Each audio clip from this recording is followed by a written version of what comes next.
le règlement intérieur du Congrès et autres. Mais je vous ai dit que je suis ici avec les documents officiels. Je vous ai montré. Et je vous ai parlé de l'article 158 de la Constitution sur la désignation du juge. Je suis clair à cette question.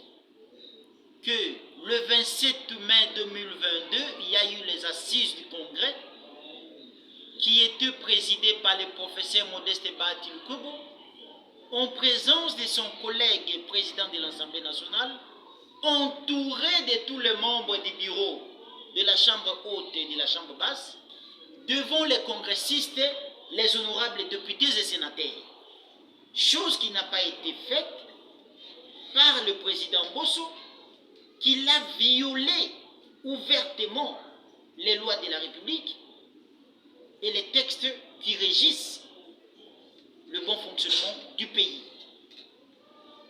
Vous n'allez pas me dire que hier, samedi 28 mai 2022, le professeur Bahati Lukwebo était présent dans la salle, le membre du bureau du Sénat était présent dans la salle, même un nombre de plus de 10 sénateurs n'était même pas là dans la salle, pour dire que l'acte que le président Bosso a posé hier, il veut se faire voir que dans ce pays, il faut créer des hommes forts et non les institutions fortes. Voilà pourquoi nous condamnons les actes de M. Bosso d'hier, qu'il a convoqué une réunion dans la salle de plénière à l'Assemblée nationale et il a embelli cette réunion sous prétexte que c'était une assise du Congrès. C'était faux, mesdames et messieurs de la presse, ce n'était pas le Congrès, parce que le Congrès a été bel et bien convoqué régulièrement, présidé par le professeur Modeste Bahati Lukwebo en date du 27 mai 2022, et cela a été clôturé. Donc l'événement d'hier, samedi 28 mai 2022, ce n'était qu'une réunion de M. Bosso avec quelques députés qu'il est en train de fabriquer venant du FCC du Christ de mémoire. Voilà. Madame Vanessa, je pense que c'est une question très importante qui devait être traitée par l'Assemblée plénière du Congrès. Mais il se fait qu'il y avait des mauvaises intentions dont le chef de quelques parlementaires, en commençant par M. Bosso, en pleine plénière de l'Assemblée nationale. M. Bosso commençait à faire des campagnes dans la salle de plénière du Congrès pour demander aux députés qu'il ne faut pas voter M. Mbonga, il ne faut pas voter M. Mbonga. Donc, cette question mérite que la réponse de M. Bosso lui-même pour vous expliquer pourquoi il s'opposait à la désignation de membres à la juge constitutionnelle venant du Sénat, alors que le juge Mungulu était sénateur. Et pourquoi M. Bosso avait mis en cause la plénière du Sénat. Donc c'est une question que je ne peux pas répondre parce que je ne suis pas ici comme porte-parole de M. Bosso, ni de son bureau, mais plutôt je suis un Congolais qui veut fixer l'opinion sur les versions authentiques des assises du Congrès et la violation à ciel ouvert des textes par M. Bosso. Voilà. Très bien, il y a encore une autre question. M'excuserez, monsieur le point focal. Mesdames et messieurs de la presse, permettez-moi quand même de vous fixer l'économie générale sur la santé politique de l'AFDC avant d'y arriver à l'Union sacrée. L'AFDC comme parti politique et l'AFDCA comme regroupement politique chez le professeur Bahati Lukwebo est aujourd'hui installé dans tous les 144 territoires de la RDC. Au moment où je vous parle, nous avons plus de 300 bureaux de l'ensemble de la RDC. Je dis bien plus de 300 bureaux. Donc quand vous ferez les calculs, vous verrez avec moi que dans certains territoires, nous avons 2 ou 3 bureaux. Et cela nous permet au moins d'avoir de l'ancrage ou d'être connus et de préparer très bien les élections. En 2011, l'AFDC était aux élections. Il avait 24 députés nationaux. En 2018, l'AFDC est allé aux élections. Il a reçu plus de 80 députés nationaux. Mais comme on avait toujours des gens qui ne giraient que sur la disparition de l'AFDC, ils nous ont arraché nos sièges et nous sommes restés avec 42, aujourd'hui c'est 41 députés nationaux, avec 70 députés provinciaux, 13 sénateurs, quelques gouverneurs, vice-gouverneurs et présidents des assemblées provinciaux et membres du bureau des assemblées provinciaux. Ici, je vais fixer l'opinion que l'AFDC, ce n'est pas n'importe quel parti. L'AFDC est installé presque dans tous les secteurs de la RDC. Et nous nous sommes décidés de continuer l'implantation et l'installation du parti, voire même dans le groupement des territoires et des secteurs.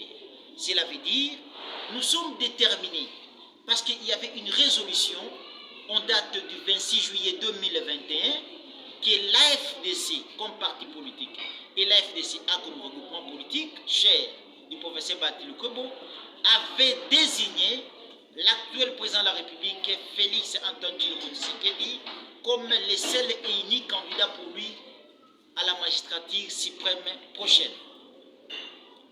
En conclusion, aujourd'hui, vous verrez que le chef de l'État n'a qu'un seul partenaire sérieux qui est l'AFDC et l'AFDCA. Vous êtes sans ignorer qu'il y a la majorité des partis politiques et des regroupements qui se prétendent membres de l'Union sacrée, mais qui se disent qu'ils ne vont pas partager le même bilan avec le chef de l'État. Au même moment, aujourd'hui, au moment où je vous parle, il n'y a que l'AFDC et l'UDPS qui est au front dans le domaine de la communication pour vendre et imprimer la bonne image de l'actuel chef de l'État. Alors, si nous faisons un coup d'œil dans le gouvernement actuel, vous trouverez qu'il y a plusieurs regroupements, plusieurs partis politiques qui sont membres du gouvernement, mais en réalité, la journée, ils collaborent avec les chefs de l'État et la nuit, ils complotent contre les chefs de l'État. Ils l'insultent, ils lui traitent de tout le monde. Mais je vais informer aux camarades de la FDC qui sont dans les provinces, qui sont dans les territoires, qui sont dans les secteurs, qui sont dans le village, que préparez très bien vos armes parce que notre candidat est toujours le président de la République, Félix Antoine Tshisekedi. Parce que le professeur Modeste Batil Kobo, c'est un homme d'État sincère, c'est un politicien honnête. Quand il promet, il réalise. Et comme il a promis le chef de l'État qu'il va lui donner une majorité écrasante, voilà pourquoi l'AFDC aujourd'hui est un parti politique le mieux installé en République démocratique du Congo, parce que nous avons un objectif précis, une vision précise de donner une majorité écrasante au président de la République et lui faire élire haut la main aux élections de la magistrature suprême. Je vous informe aujourd'hui, mesdames et messieurs de la presse, que la famille politique de l'Union sacrée de la nation du chef de l'État va mal, très mal même. Je vous donne les éléments de preuve. Nous avons le présidium, excusez-moi, de l'Union sacrée qui est présidé et coordonné par le professeur Modeste Batil Kobo, dont il est entouré des CG de l'UDPS Augustin Kabouya, avec le président Jean-Pierre Bemba Gombo, conjointement avec le président de la Chambre basse, le président de l'Assemblée et le Premier ministre. Nous avons essayé de faire un coup d'œil, de faire les sondages au niveau des provinces, et nous avons jugé que seul le peuple, avec le député provinciaux, peut nous donner la température et l'économie réelle de leur province afin de désigner les candidats gouverneurs. Après la désignation par le présidium, la présidium est allée présenter les rapports au président de la République, qui est l'autorité morale de l'Union sacrée, qui est le chef de l'Union sacrée. et le président de la République avait validé la désignation des candidats gouverneurs, qui était le choix et l'émanation du peuple et le député provincial. On a été surpris.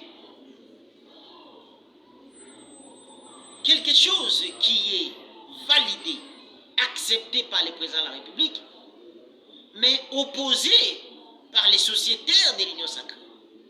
Vous avez suivi, mesdames et messieurs de la presse, que partout en RDC, presque dans plus ou moins 80% des provinces, nous n'avons pas compris comment expliquer. On a une liste validée par les chefs de l'État, mais un des membres de l'Union sacrée a aligné encore son candidat. Moi, je me pose la question. La candidature qui était la résolution d'un consensus de la présidium de l'Union sacrée, validée par le président de la République, cela a été mis en cause. Est-ce que c'était un sabotage de l'ordre validé par le président de la République? Est-ce que c'était la manque de considération, c'était la manque de la politesse ou c'était de l'hypocrisie? À mon humble avis, je dis que c'était de l'hypocrisie. Voilà pourquoi je l'ai toujours dit partout que nous avons des caméléons au sein de l'Union sacrée. Parce que je n'arrive pas à comprendre comment une liste qui est validée par le président de la République, qui est le chef de l'Union sacrée, et cette liste a été mise en cause par les mêmes caciques de l'Union sacrée. En conclusion, la famille politique du chef de l'État Union sacrée a un problème sérieux du respect du chef de l'État.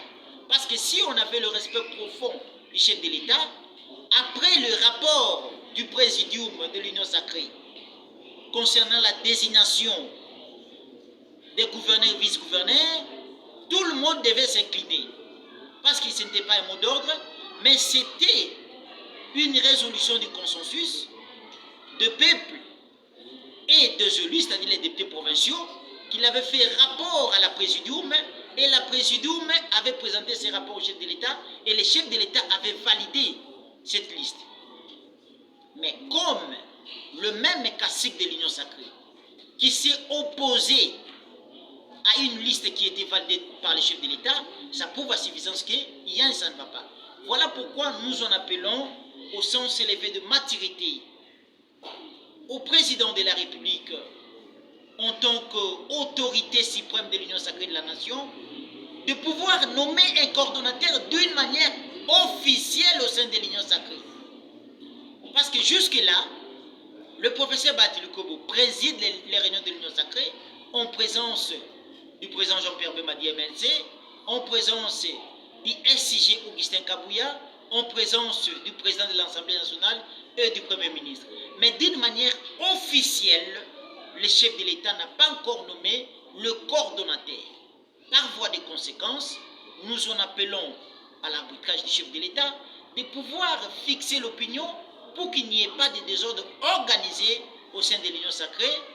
Et quand on aura un coordonnateur d'une manière officielle nommé par le chef de l'État, je ne pense pas qu'il y aura encore des désordres organisés au sein de l'Union sacrée de la nation.